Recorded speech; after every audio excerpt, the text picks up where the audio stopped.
All right, looking at the papers, let's look at the big papers in Nigeria making the rounds. We'll begin with the Vanguard newspaper, and the headlines coming out from the Vanguard, very interesting. It has big headlines coming from Insecurity, says the big one there, kidnappers want 50 million to free my wife, victim's husband speaks, talking about abducted GIGM, ABC buses, passengers, Yes. very sad commentary Very sad. there. And Of course, still on the Vanguard, we have Niger residents protest hunger shut down major roads. Okay, like what we mentioned today on Global Morning about Mina, the residents of Mina. There was a protest yesterday on cost of living in Nigeria. So that's a major headline, high cost of living there. I think other states might take a cue from definitely. Niger State because I think it's time for the federal government to do something more drastic, like they say when issues are very tough, like very drastic. Economic crisis, federal government lacks ideas, should seek help, says Labour Party. Then we've got borrowing senator to raise customs 5,079 trillion naira revenue target. Budget, okay. Then we've got other stories there that says in sports we've got history favors Super Eagles over Bafana. Bafana is a big story there. Revisit $3.2 billion ALS outcome privatization. Armstrong urges Tinubu revisit. Yes, the outcomes privatization, $3.2 billion is a very big amount there. The government been urged to look into that. We've got a cultural icon, Jimmy Solanke, dies at 82, a movie actor in terms of stage plays. Stage plays, yes, and theatre, drama. Drama, true. All right, let's get into our guest. Oche Manuel, good morning. Nice to have you join us via Zoom. Good morning, Nigerians. All right, nice to have you join us. Good morning, Mr. Oche Manuel. Oche Manuel, let's look at economic crisis. Federal government lacks ideas, should seek help. That's what Labour Party is saying, that the federal government lacks, ideas on how to go about solving Nigeria's economic challenges. Do you agree with Labour Party? Or it's easy to talk when you're outside the kitchen? Well, I think that caption is very apt. I agree totally with that caption and with the Labour Party. And of course, it is not a thing that you need any prophet to interpret for you. You are aware of what happened in Niger State a few days ago. People are now protesting in Nigeria because of hunger. I expect that many other states will have to follow suit because the suffering in the country is becoming very unbearable. It appears to me as if Tinubu, who prided himself as one of the best accountants, having prided himself as someone who has worked with Akintola Deloitte, who has worked with one of the major oil companies in the world, who said he's an accountant and he was coming to reduce dollar from what it was to a little less, has now come to increase dollar from what it was to even a higher. I mean, dollar is about 2 times what it was before Tinubu came in. For me, Tinubu is failing. In fact, he has failed because dollar will certainly increase beyond 1,460, which it is now, and even 1,500 in some states. The economy is in a complete quagmire. It is in a doldrum. And if they don't seek help, then Nigerians will soon begin to pick from the dustbin. You remember one of the senators in these countries, I don't want to say his name, has once said that Nigerians are not hungry because they are not picking from the dustbin, from the refuse can. Now, Nigerians are picking from the refuse can to eat. It is becoming very painful, and if nothing is done, then crime rate will also increase. That also occasion for the reason you are seeing kidnapping, banditry, and other criminalities increasing within the Abuja center and its environs and other states. Tinubu should seek help before Nigeria resorts to self-help. For me, the economy is weak, Nigeria is failing, and it is a dangerous trajectory. Speaker, talking about Nigerians speaking from the refuse can, we've got Niger State yesterday. The streets and roads were blocked by protesting Nigerians who are crying out due to the high cost of living. Do you see this spurring into other states, and do you see this maybe snowballing into NSAS protest and civil unrest? Certainly, it is going to snowball. Other states are warming up. In fact, even in Abuja, there are retinue and panoply of meetings going on now for people to rise to the occasion. Suffering is becoming very unbearable, and the Nigerian elite appears not to be doing anything. Tinubu said he was bringing all his best 11 from Lagos, the Southwest, and wherever to come and man the economy. I mean, man the financial institutions, that we are going to have the best. Today, what we have is an extremely unpredictable economy, an economy that is very unreliable, an economy that will lead Nigeria to nowhere. In fact, we are in a serious retrogression. I expect that in the days ahead, other states are going to mobilize to join this protest. Hunger, they say, a hungry man is an angry man. And so when you see Nigerians on the road becoming unnecessarily angry, it is because they are hungry. Today, go to the parks, go to different resting places. Nigerians, any trickle, any issue that trigger any argument, the next thing is anger explosion.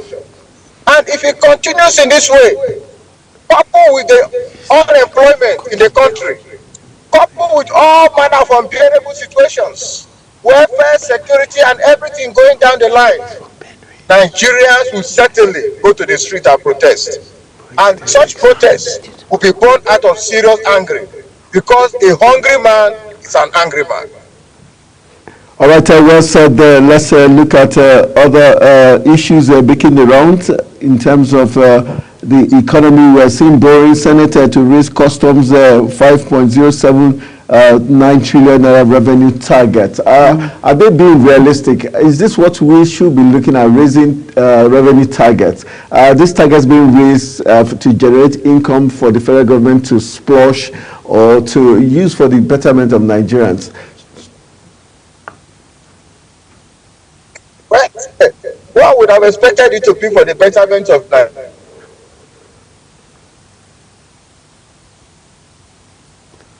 Are you there? But okay, we never get it right. And so what the federal government is doing is totally akin to a man who is putting all his weight in an ocean. They have not been able to spot exactly the touching aspect of Nigeria economy that affects the generality of Nigerians. What they are doing, they have been palliating the major issues. Why palliate? Why don't you go straight and resolve the issue? Why don't you create jobs? Why don't you train Nigerians on SME? Why don't you give soft loans? Why are you not genuinely sincere with all your economic policy?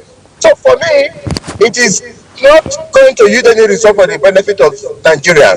It is still one of those things that will go into what they refer to as voicemail. All right. We are losing the economy generally. Okay. All right, Mr. Emmanuel. Let's look. We're still on Vanguard. We're looking at abducted GIGM ABC bus passengers.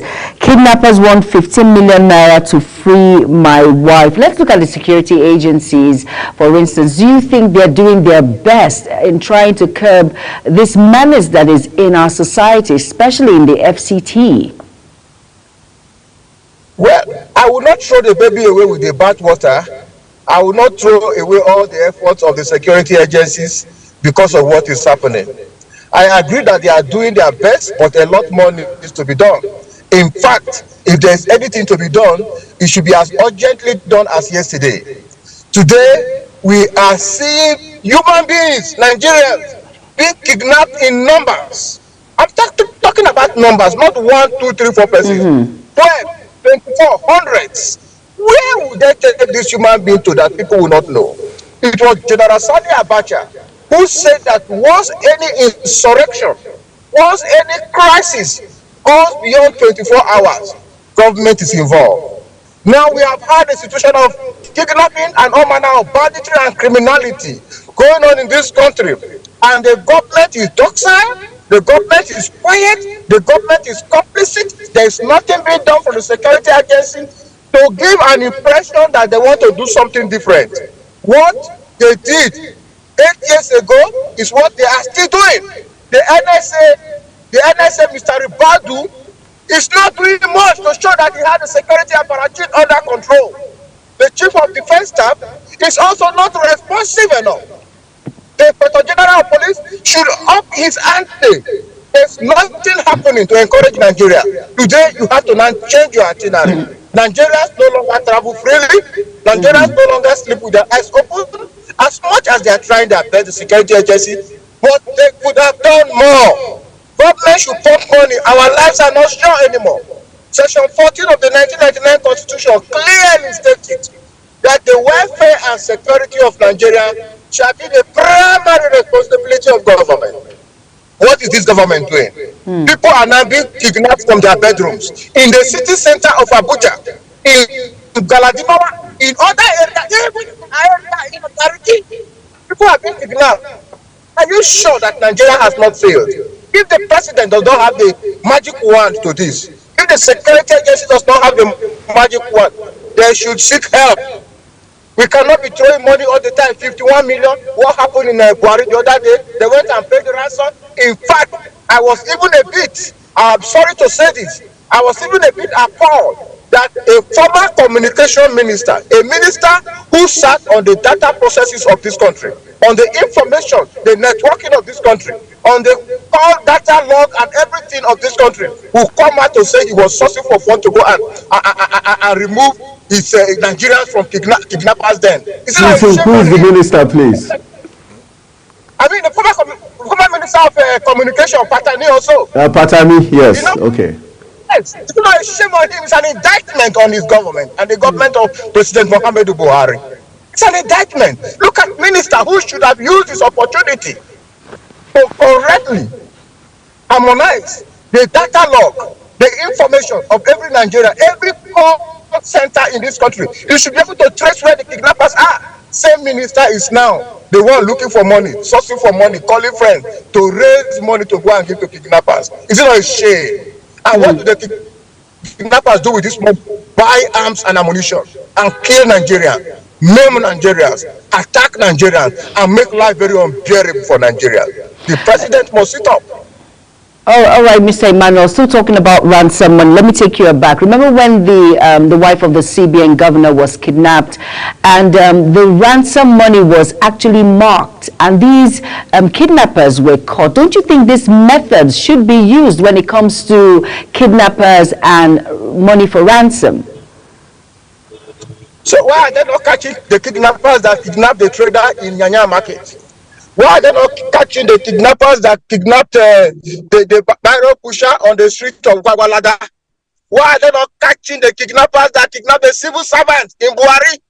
Why are they only interested in the kidnappers that kidnap high-profile people? Are there rules for different persons in this country? That is the question. Once there is a stable, a harmonized information collection system, a security networking that allows for criminals to be tracked immediately, such crimes are committed, it makes security available for the poor, the rich, and everybody. Why would tracking kidnappers, why will actions of government against kidnappers be expedient only on high-profile Nigerians? I'm very concerned because I am not a high-profile Nigerian. I should be careful and I should be concerned because once it happens to me, who comes for me? The governor, the government, and the security apparatus will turn their ways around. Let me tell you that the reported cases of kidnapping you hear every day, they are less than what is happening around the country. They are underreported. On the street, in the market, in our houses, in the churches, in the mosques, everywhere, people are now being taken for ransom. So, should they only be for high profile before they are caught? And in fact, there should be a corporal punishment for kidnappers. There should be a different court now to try such people expeditiously and make corporal punishment for them because their intention, ab initio, is to kill whosoever they capture. Very sad commentary there. Let's look at other papers making the round so that we can move on. But really, really sad commentary sad. concerning what's playing out in the country.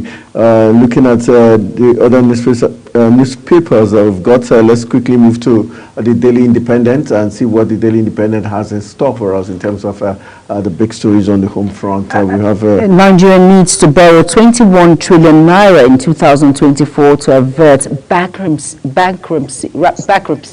So, unfortunate incident there. We have to borrow 21 trillion naira to avert bankruptcy. Very sad. And of course, Nigeria residents protest. We've said that already. That is already making headlines when it comes to the issue at hand. And moving on now, here it says bank education, Nigerian experiencing learning crisis. UBEC. That's words from UBEC now. Yes, Nigerians are experiencing learning crisis. And then, of course, traffic height, exchange rate volatility destroying our business. And it says clearing agents. That's so sad. Now, hard times will soon fade away. First Lady Oluremi Tinubu has assured Nigerians that hard times will soon fade away. APCON not planning to liquefy aero contractors. That's the CEO. Now, of course, climate change, NNPCL Limited, US, Deloitte collaborate on greenhouse gas emission reduction from OML. Of course, those are some of the big stories. All right, we've got escalating insecurities. The kicker, Sergei Ubani, called for state police through federalism. That's the top on the nameplate of the Daily Independent. We also got Nance flays federal government over rising inflation, threatening street protests. All right, our chairman, looking at Nance threatening street protests due to inflation happening. I know you're once a Nance movement.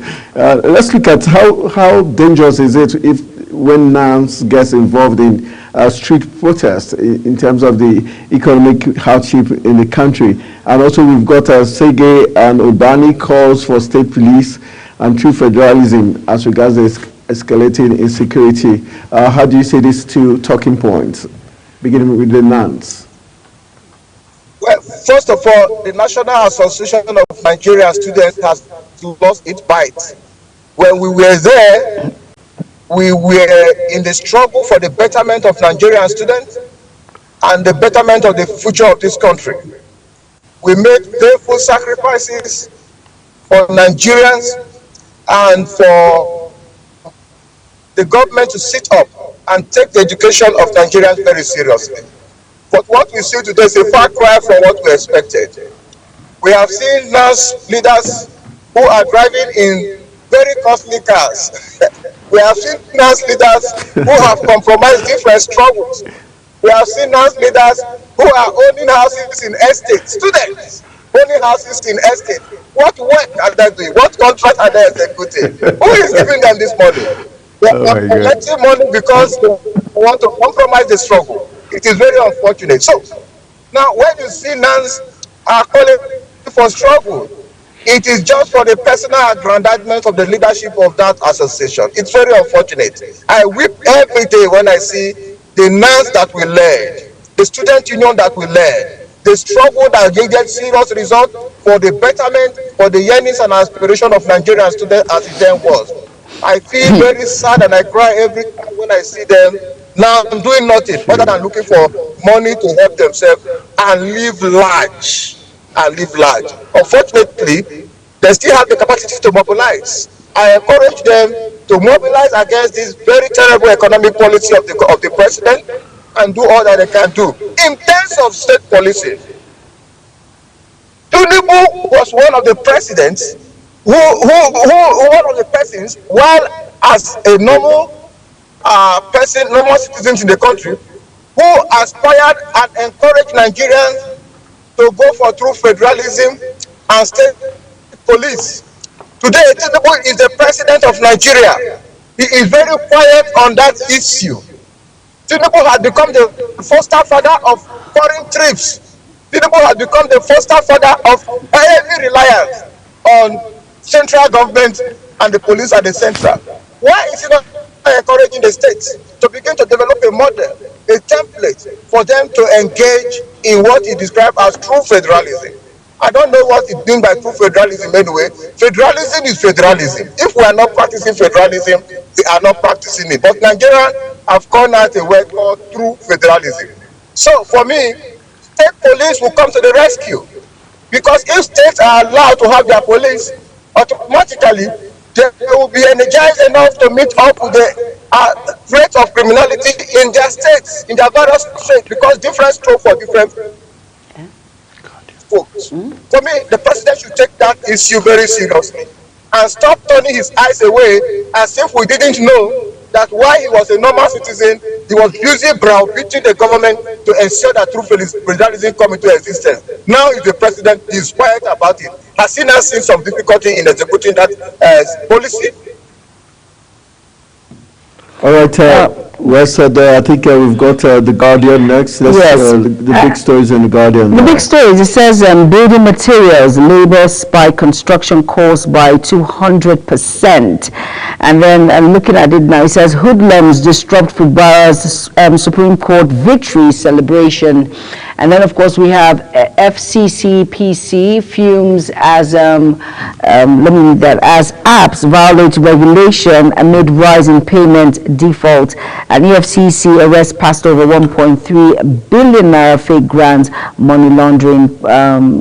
Basically, that's some of our big stories. And of course, King Charles diagnosed with cancer, Buckingham Palace discloses NAFDAC says over 50% of imported pharmaceuticals certificates are fake. And those are some of the stories making the rounds. And let's look at the hoodlums when it comes to hoodlums. Disrupt Fubara Supreme Court victory celebration. What's your take on that, Mr. Emmanuel? How do you perceive that? Do you think all is not well in Rivers State since the hoodlums can actually disrupt the celebration when everyone is supposed to be in jubilation that the Supreme Court verdict is in the favor of Siminalayi Fubara? Well, for me, all is still not well in Rivers State. The Minister of FCT, Chief Nelson Wike, the former governor of Rivers State, is still enjoying and basking in the euphoria of being in the Tinubu's government and enjoying all the political and security support that the Tinubu government can give.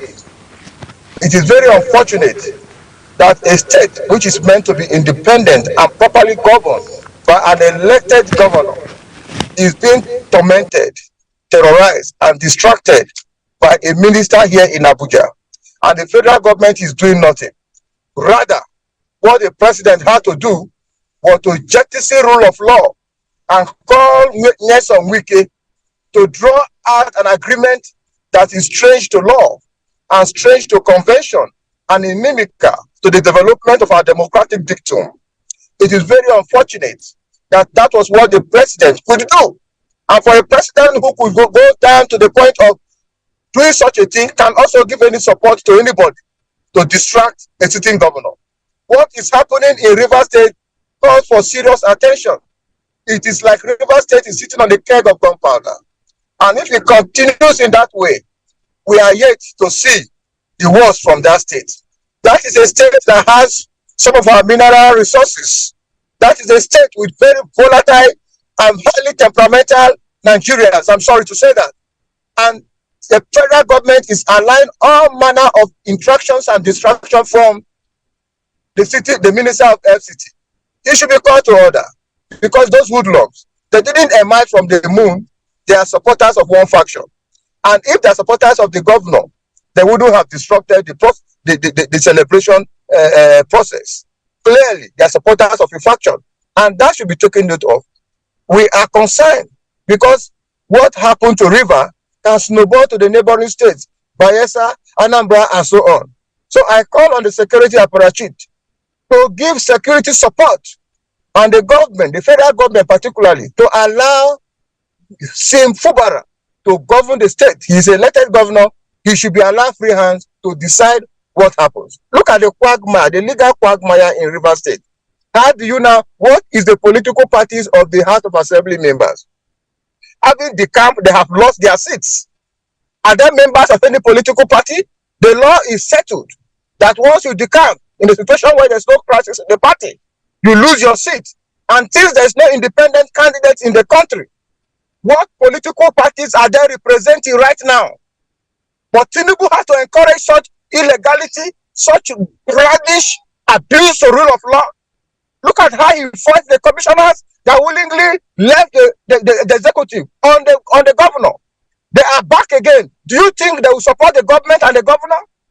I mean, why do you encourage such thing? So we are yet to see the worst in Rivers State, and it is very unfortunate. And the whole blame is on the federal government led by Tinubu and his support for Nyesom Wike, who is doing all he can to remain relevant. And it's very unfortunate. Power is transient. He's no longer the governor of Rivers State. He should stand aloof from Rivers State to allow peace to reign in that state. 50% of imported pharmaceutical certificates are fake. Who should we hold? Should we hold Professor Mojisola Adeyeye, or is it the customs now? Because if NAFDAC is saying 50% of imported pharmaceutical products are fake. The manufacturers. Let me tell Nigerians, this issue you just brought to the public now is very sensitive. Only a few days ago, the NCDC,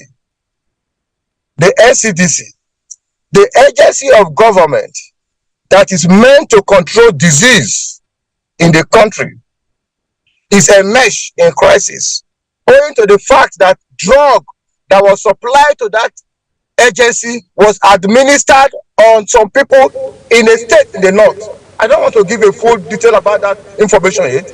A state in the north, and the drug was found to be ineffective.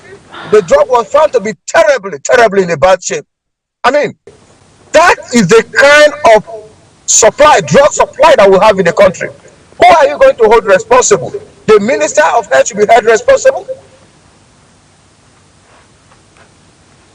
And everyone who is responsible for granting permissions and supply of drugs should be held responsible. Unfortunately, no head will roll. That is the kind of... All right. That is going to look at very many things that will make him not to sack anybody. Many Nigerians who took that drug are now in a terrible situation in a state in the north. So, okay, the officers that have been mentioned should be held responsible. Yeah, just going forward, we would like you to be explicit when you mention the states and names. We'd like you to be very plain. Say it as it is so that we can get the truth, because the idea is to get the truth, and so that we can account for every word you say. So don't hold on, don't be economical with the truth. Going forward, just spill it as it is. All right, still looking at the issues. To be explicit, this is a country we have been suffering to keep together. The drug is ketakenazole, and the state was in Kano. That drug was administered to some people, and there are issues. Go to NCDC and find out. You are a journalist. Go to NCDC and find out. Some people need to be fired. Go to NCDC. All right, thank you for that big revelation, because the idea is for Nigerians to hear the truth, so that the truth will set us free, like the Holy Book says. All right, the last story we're taking with you as regards the Guardian has to do with sports. We've got an advisory from the Nigerian High Commission. It says, refrain from wide celebrations if South Africa loses. A Nigerian High Commission warns. Is this not a very sad occurrence? This is supposed to be sports. It's supposed to be friendly. Why is it that every time South Africa has to do with Nigeria, we should be scared of our lives? Well, it's a statement of concern. It's an issue of concern. I wish that there should be seen, this whole thing should be seen as a mere fiesta and not a struggle for dominance. It is really very unfortunate that such comment will come from no less a person as a commissioner. Let us tone down the diplomatic implication of such row. because if we take it higher than what he has said and read meanings into it, it will lead us to so many things, bearing in mind that Nigerians pride themselves as the big brothers in Africa. And whatever concern Nigeria should concern every other country. For any other country to threaten our corporate existence leaves so much to be desired. But for now, let us just look at it as one of the careless statements that could come from someone and allow the whole activity, the Mundial, to go on without rancor, and let there be friendly relationship and a better diplomatic relationship thereafter. I will go for a very quick break. Hopefully you join us in the next 2 minutes as we go for this quick break to pay some bills. And when we return, Africa's Finest Breakfast Show would continue. Stay with us because we have so much more to give.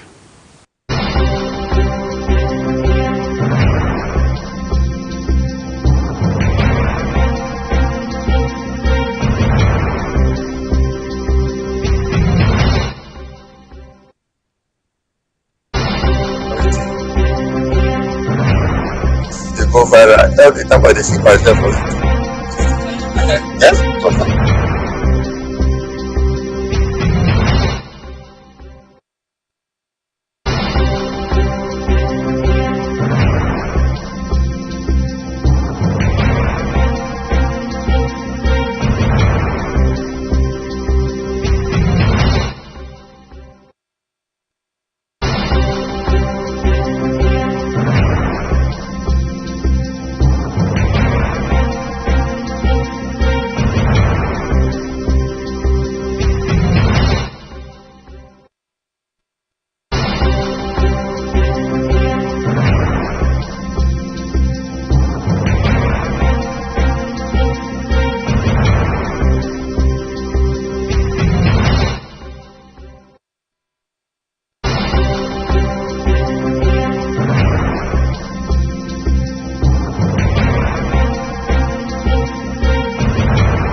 We've got Jackson on the MCR now taking charge.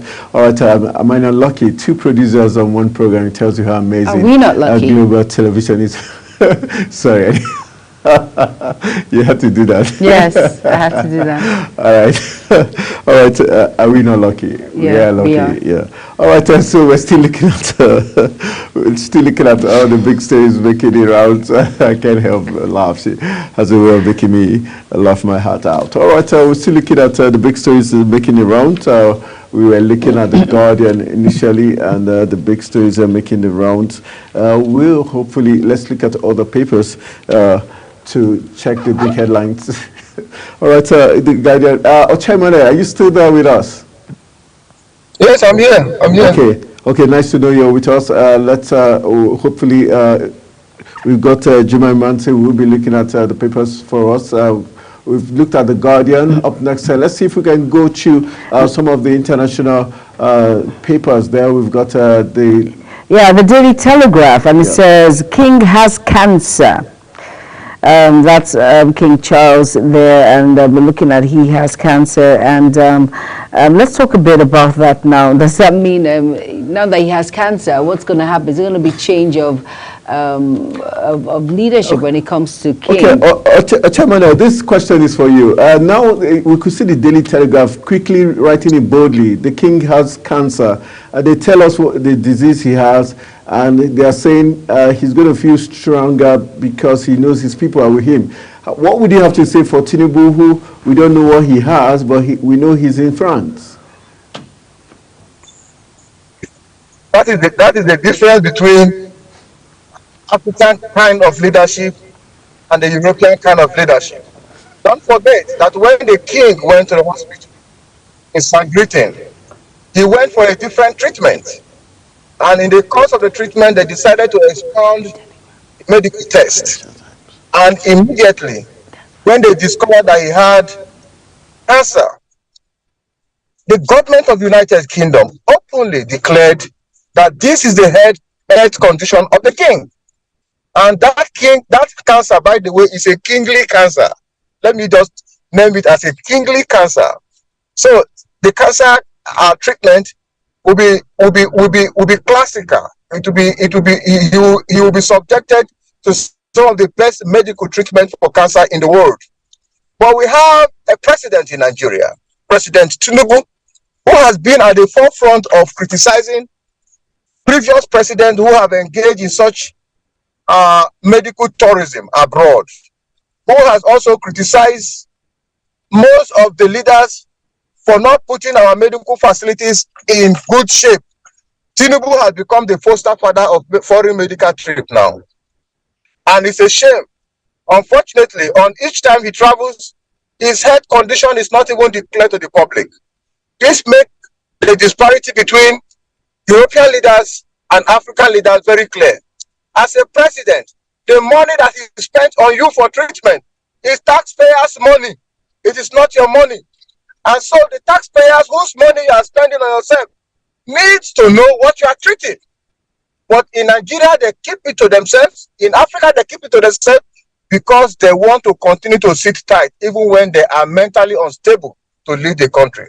That is the reason why we have problem of leadership, state setback and improper governance of our country. So we pray for the king to get well. Cancer is not the kind of illness that you have to treat with a kid's glove. Cancer is a serious illness, and we think by the grace of God, you will get well. You will get well. May the king get well, and may the king live long. Long live the king, and long live a good government. But for Tinubu, keep spending our money treating ourselves. I'm sure we will have a reason to write to France or wherever you have been treated to get your medical report one of these days. That conversation. All right, let's move on to this day newspaper. We've got interesting stories coming out. Bank directors back CBN's reforms initiative, urge industry compliance is the headline there. We've got Kadaso is the rider. CBN to streamline BDCs for greater efficiency. All right, let's look at the issue of the Bureau de Change operators. CBN to streamline BDCs for greater efficiency. For you, are you impressed with what's happening as regards this Bureau de Change operators who last week shut down in protest concerning the exchange rate crisis, and now the CBN is saying they want to streamline their operations for greater efficiency? Do you think that's is there a sinister move there? For me, I think the CBN is just trying to test every available policy that will give them result, and for everyone they have tested, they have failed. They have no policy that will save them from the crashing of our currency. It is very unfortunate. And these are supposed to be some of the best brains that we had. God also, the CBN governor, the Minister of Finance, Tinubu himself, who prided himself as an accountant. Some of these people are supposed to be the ones that will save this country from this economic quagmire. Rather, they are the albatross for this economic downdrawn. It is unfortunate. The problem is not with the Bureau de Change. The problem is with our own economic system, corruption. This money are stashed out in foreign accounts. They are stashed out in different accounts. There should be a deliberate policy that will enable the CBN, the EFCC, and other economic, other security agencies to have unfettered access to some of these high-profile Nigerians who are keeping our currency who are changing our currency to hard currency and making it difficult for us to access it. The hardship is too much, and this hardship is occasioned by just few Nigerians. So for me, CBN is finding it difficult to get any policy right. The fault is not with the Bureau de Change. It is with their inability to summon courage and deal with those who are in position to resolve this issue. They know them. They are high-profile people. They are avoiding them and trying to create a media impression that they are doing effort, making effort to have these issues resolved. They are not doing anything. All right, we'll wrap our conversation up with this last story concerning bank directors back CBN's reforms initiatives, industry compliance, and we've got federal government expressed concern over rising cost of living protest in Minna. That's coming from this day. Now the federal government is expressing concern. How well do you think the government should express their concern? Is it by just seeing it in the papers, or by we seeing some actions, reduction of fuel price and maybe price control on the food items? Wouldn't that be a better way to show concern? That should have been the better way. And like you rightly said, what kind of concern are they expressing? By coming to the media to say we are shocked. In fact, right now, they are even accusing the governor of being behind that protest, as if the governor has control over all the citizens or the people in that state. I mean, they are going to start intimidating the governor. You are not in charge of your people. You incited. I mean, they are going to begin to bring all manner of security reports against this man. Baggo is an experienced man who has served in the House of Representatives and now a governor.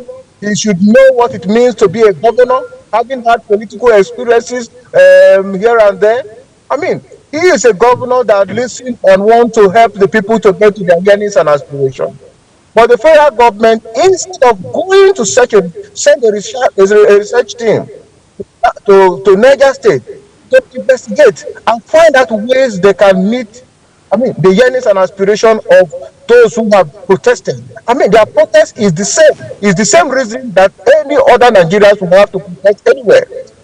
They are busy expressing their concern in papers and very likely going to try to intimidate and blackmail the governor of the state. Let me assure you that this protest will not end in Niger State, because the suffering in Nigeria is not only in Niger State, it's all over the country. We expect that other states will take a bite from that protest. What happened in Niger State is only a spark of what is going to happen, because Nigerians are suffering. And like I said earlier, hunger is the last thing that any Nigerian should expect to have. Now imagine that the herdsmen, they have chased our farmers from the bush where they used to go for farming. Farmers no longer farm. Farmers no longer do anything to help the economy, and the federal government is not doing anything to stop the herdsmen from attacking and killing our farmers. How do you expect food to be available? There's no food security. As a result, there's going to be serious hunger in the land. And you know what? A hungry man is an angry man. And once an angry man is in focus, no Jupiter can stop him from achieving what he set out to achieve. This is the fate of Nigeria. All right, our last story says EFCC arrests passed over 1.3 billion naira fake grants, money and money laundering. The EFCC had said a set was found to have money laundering. And now we're seeing EFCC arrests passed over 1.3 billion naira fake grants and money laundering. Are you seeing selective announcement of a job done? Well, if Pastor Onoche is complicit, let him be prosecuted. We don't want EFCC coming to the media to tell us they have arrested, they are doing this. Let us see in court. I'm a lawyer. I visit the court frequently. Let us see what they will come out of. The said pastor was said to have done that fraud through an NGO, claiming that is it Ford also Foundation had the $20 million US available for grant to give to NGOs in Nigeria. And so he lured them into parting with some money or something similar to that. Now, if they have found him complicit, they should prosecute him and jail him. For me, I am just interested in the right thing happening in this country, regardless of your status, whether you are a pastor, you are an imam, you are a professor, or even anything. But EFCC should not come and make these banner headlines and then later on go back to say, we now understand and we have withdrawn it, because we know what they want to achieve. To give an impression that the country is fighting against corruption. Corruption is even better rooted now, very endemic than it used to be. And so EFCC cannot bamboozle us by giving us banner headlines that are captivating. the so-called pastor, should be prosecuted and jailed if possible, and EFCC should inform Nigerians on the outcome. You see, they have not even concluded the investigation. They already announcing his arrest. Funny country. All right, we've got a picture story on this day. My co-anchor insisting that you must bear this last card, talking about the picture story on this day, which shows Sanwo-Olu visits China Rolling Stock Corporation. And for you, have you been very impressed with Babajide Sanwo-Olu's style of leadership and how well he has done in Lagos State? Now he's going foreign. We know they said he was in Grenada some weeks back, and now he's in China. I didn't get that question properly, please. Can you comment? Yes, the picture story on this day says Sanwo-Olu visits China Railway Rolling Stock Corporation. That's the picture story there. Sanwo-Olu visits China Railway Rolling Stock Corporation. I'm just asking your assessment of Babajide Sanwo-Olu as governor of Lagos State, how well he has done. And would you say he has done well for Lagos State, and the fact that he's now reaching out to China? Do you have reservations, especially with the story of him last 2 weeks being in Grenada? He is junketing the world on his personal interest. What is he doing in Grenada? What is he looking for in China that he cannot Chinese to come and do in Nigeria? Chinese are the ones handling most of our rail tracks. Sanwo-Olu, I'm sorry to say, it's a far cry from the standard we expect from governors in Lagos State.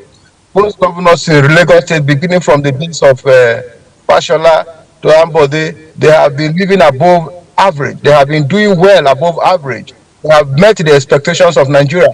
But Sanwo-Olu is a far cry from what Lagosians expect. I was in Lagos some time ago, and I shook my head because the only thing that you can see as a major milestone in the short time Sanwo-Olu has been in government, where some policies of what is them Ambode, you know, showed it. Sanwo-Olu is just a run-around boy for Mr. Tinubu. I'm sorry to say, he's not doing much in Lagos State. Lagos State saw serious and massive development in the days of Babatunde Raji Fashola. Lagos State saw even more development, tremendous turnaround in the economy and life of Lagosians in the days of Ambode. 4 years in government, it was a wonderful turnaround. But his government was cut short by the sitting president, who felt that Ambode was not giving party officials and party supporters palliative, and he removed him. A president who can sit on the head of democracy and remove a sitting governor, we should not expect that the current governor will do anything yet, because the fear has been instilled in him, and he knows he does not want to leave the government the way Ambode was removed. So for me, all these trips around is just a personal relaxation. He just got enough to spend. He has no reason at all to visit the Chinese railway system or even in Grenada. We are doing our best, and he could have brought them, and the best Chinese company that have been constructing roads around the world, they are the ones who have. So what is all this? What is all this hullabaloo about travel? He's not doing well in Lagos. All right, we want to say thank you very much, Chairman. Always a pleasure having you on the newspaper review or discourse because of your very straight, straight analysis. You say it as it is, as regards all national issues, and we thank you very much. Thank you. We hope you enjoy the rest of your day and your trip. It's been nice having you on the trip all through, and I wish you safe arrival wherever you're heading to. Thank you so much, Mr. Emmanuel. I have to engage in this conversation even while traveling, because I thank Global TV for what they are doing. More thumbs up to you, and thank you, Nigerians, and thank you for the privilege to speak to Nigerians. Thank you. All right, a safe trip to Makurdi in case that's where you're heading to. All right, that's how we're going to call that chatter with Chairman, a lawyer and activist and a current affairs analyst. That's how we call it a day with him in terms of chit-chatting. All right, so much talked about today. A lot. And of course, we have been well informed when it comes to issues, daily issues on various newspapers. And I'm sure most Nigerians are enlightened on the happenings making rounds on the daily papers. And definitely, you also give it dose of sports stories and also business and entertainment, just to add some gloss, and not forgetting the taste and texture we'll give to you. And don't forget, we're still aiming for that $7 million. Yes, we are. Approximately, did the math, $2.5 million gives you $3 billion. So 7. Okay. After the show, I'll give you the answer. All right. So that's how we're going to come to wrap on today's edition of the program, Global Morning. Global Morning. Thank you all so much for being part of us all through from 7 till at about this time. And we have to call it a wrap at about this time. And thank you so much. Have you said happy birthday enough today?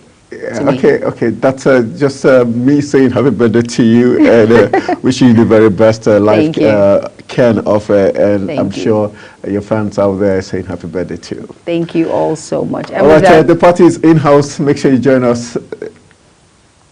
Don't go anywhere. And don't forget, I am Jumai Manson and my co-host Anthony Momot is my name. Good morning. Bye-bye.